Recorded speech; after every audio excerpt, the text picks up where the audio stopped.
Comparé à ce spectacle, notre propre ciel nocturne, même lors des nuits les plus pures et sans pollution lumineuse, n'est qu'un croquis timide. Ce que nous voyons, quelques milliers de points lumineux tout au plus, n'est qu'un échantillon pâle de la vraie richesse du cosmos, caché au cœur de la Voie lactée. Là-bas, des étoiles filent à des vitesses vertigineuses, tourbillonnant autour d'un trou noir supermassif, totalement invisible à l'œil, mais dont la force façonne le destin de tout ce qui l'entoure. Certaines de ces étoiles tracent leurs orbites à des vitesses défiant l'imagination, véritables bolides cosmiques balayés par la gravité extrême. Au centre de notre galaxie, la nuit noire n'existerait plus. La densité stellaire est telle que le moindre recoin du ciel brille continuellement, baigné dans la lumière de millions d'étoiles entassées comme jamais nous n'en avons vu. L'obscurité complète serait un souvenir lointain, remplacé par une clarté étrange et permanente. Imaginez un ciel aussi lumineux qu'un crépuscule éternel, des étoiles à perte de vue et une tempête de gravité invisible. Oseriez-vous quitter notre paisible quartier galactique pour vivre au cœur d'un tel chaos? Et surtout, à quoi ressemblerait vraiment notre existence si nous habitions au centre de la Voie lactée? Mais avant de rêver à cet univers survolté, il faut comprendre d'où nous venons. Découvrons la structure de notre maison cosmique, la Voie lactée. S'installer au centre galactique nous offrirait une vision à couper le souffle. Mais ce serait au prix de notre sécurité. Radiation mortelle, collisions stellaires, instabilité permanente. Un choix entre émerveillement et survie. Notre galaxie, c'est bien plus qu'un simple chemin laiteux tracé dans la nuit. Derrière cette bande floue qui traverse notre ciel, se cache une véritable cité stellaire, vaste et complexe, que l'on appelle la Voie lactée. Imaginez un disque gigantesque, large d'environ 100 000 années-lumière et épais d'à peine 1000 années-lumière. Au cœur de cette structure se trouvent entre 100 et 400 milliards d'étoiles baignées dans un océan de planètes, peut-être même plus nombreuses que les étoiles elles-mêmes.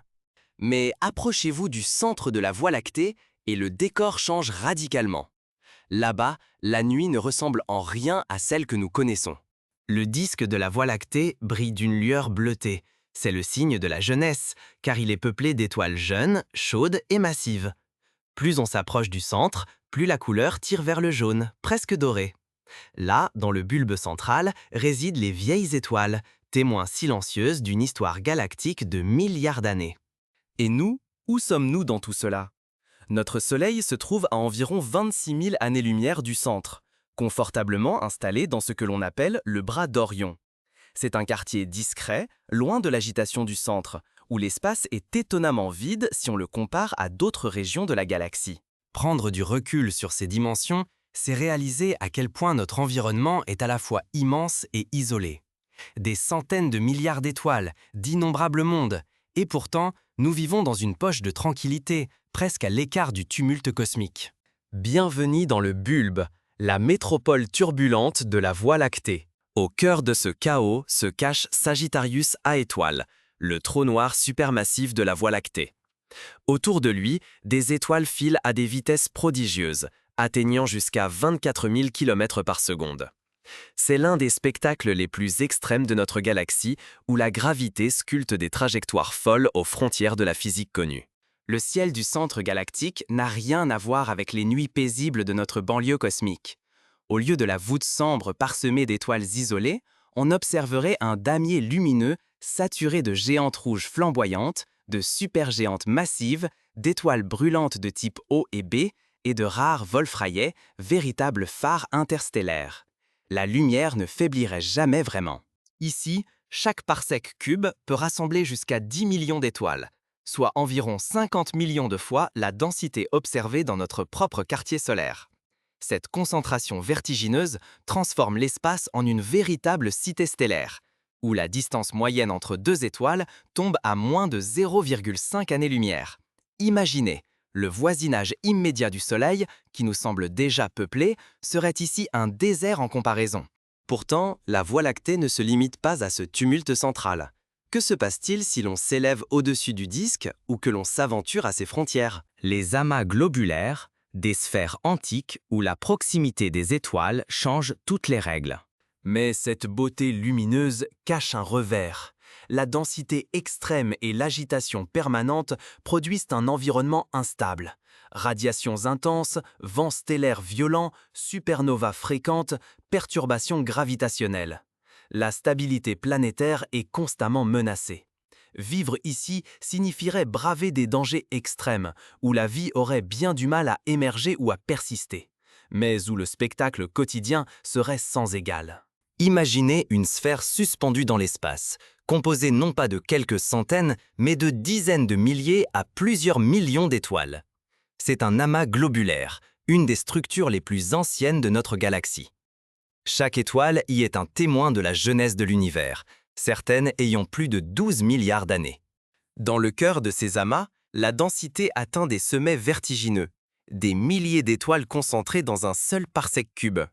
Pour se donner une idée, la distance moyenne entre deux étoiles peut être réduite à seulement un tiers d'année-lumière, soit moins de la distance entre le Soleil et la lointaine ceinture de Kuiper. Pourtant, tout n'est pas perdu. Aux frontières externes de ces amas, où la densité retombe, quelques planètes survivent. La plus célèbre d'entre elles est surnommée Méthusalem. Âgée de 12,7 milliards d'années, elle pourrait être la plus vieille planète jamais observée, un véritable fossile cosmique. Mais cette beauté dense a un prix. Dans une telle promiscuité, la stabilité des mondes devient presque une illusion. Les interactions gravitationnelles sont légion. Chaque passage d'une étoile voisine peut perturber, arracher, voire éjecter des planètes de leurs orbites. Les systèmes planétaires y sont constamment menacés par le chaos. Dans ces régions, la beauté et l'ancienneté riment avec précarité. Si la vie émergeait là-bas, elle serait condamnée à vivre sur le fil, à la merci des caprices du balai stellaire. Mais alors, que révèle cette comparaison extrême sur notre propre position dans la galaxie? Pourquoi la stabilité de notre environnement est-elle si précieuse dans le vaste éventail des mondes possibles? Le calme est parfois plus précieux que le spectacle. Et si la vraie richesse de notre quartier cosmique, c'était justement sa tranquillité? Le bras d'Orion, là où nous habitons, est comme une banlieue paisible. Ici, la vie a pu s'installer et évoluer lentement, sans être dérangée par les tempêtes stellaires qui secouent le centre galactique. Cette stabilité est rare dans la Voie lactée. Elle nous a offert le temps et la sécurité nécessaires pour que des formes de vie complexes apparaissent et se posent des questions sur l'univers. En restant à l'écart du tumulte central, nous avons gagné bien plus qu'une simple sécurité. Nous avons hérité d'un ciel relativement sombre, un écran parfait pour contempler la galaxie sur le long terme. C'est cette obscurité, loin d'être une punition, qui nous a permis de développer une science de l'observation. Regarder, imaginer, calculer. L'astronomie est née de ce privilège silencieux. Et ces mondes, justement, sont légion. On estime qu'il existe plus de 17 milliards de planètes de la taille de la Terre, disséminées dans la Voie lactée. Beaucoup d'entre elles se trouvent, comme nous, dans des zones stables, loin du chaos central. Cela veut dire que notre chance n'est peut-être pas unique, mais elle reste exceptionnelle. Ce ciel tranquille est aussi une fenêtre ouverte sur l'immensité. Grâce à lui, nous pouvons observer très loin, repérer les traces faiblement lumineuses de galaxies lointaines ou détecter la signature d'exoplanètes. Ce n'est peut-être pas le feu d'artifice permanent du centre galactique, mais c'est la clé pour comprendre notre place et même rêver de mondes inconnus. Mais alors, si notre position est si spéciale, que nous reste-t-il à découvrir sur notre propre histoire galactique? Regardons ce que cela révèle sur notre passé. Préférez-vous la paix pour contempler ou la tempête pour être émerveillé? Voilà la question qui résume notre voyage à travers la galaxie. Si nous sous-estimons notre position, nous risquons d'oublier à quel point cette tranquillité est précieuse. Sans elle, la vie aurait eu bien plus de mal à émerger et persister. Ce n'est pas la beauté tapageuse du ciel qui importe, mais la discrétion protectrice de notre quartier. Notre position dans la Voie lactée n'est pas le fruit du hasard. Exilés loin du centre, nous jouissons d'un calme relatif, d'une obscurité propice à l'observation et d'une stabilité rare dans l'univers. C'est ce silence cosmique qui nous a permis d'inventer l'astronomie, de rêver, de calculer et peut-être même d'émerger en tant qu'espèce consciente. Alors, et vous, quel univers choisiriez-vous? Un abri pour observer ou un spectacle pour se perdre? Mais au fond, que révèle votre choix? Auriez-vous préféré vivre au cœur du tumulte, baigné en permanence par la lumière de millions de soleils, mais soumis à des dangers extrêmes, radiation, collision, chaos gravitationnel? Ou la tranquillité de notre banlieue galactique, moins spectaculaire, mais tellement plus fertile pour la vie et la réflexion? Ce que vous choisissez en dit long sur votre rapport à l'inconnu. Certains recherchent l'intensité, prêts à tout pour être éblouis, quitte à sacrifier leur sécurité. D'autres chérissent la stabilité, la discrétion, la possibilité de regarder loin sans être aveuglé.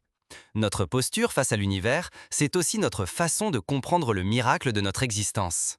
La routine cosmique, ce n'est peut-être pas de l'ennui, mais le secret qui rend possible notre capacité à contempler, à explorer, à progresser. Valoriser notre place, c'est reconnaître que la beauté n'est pas toujours là où l'on croit, et que la paix apparente cache souvent la plus grande des aventures, celle de la découverte.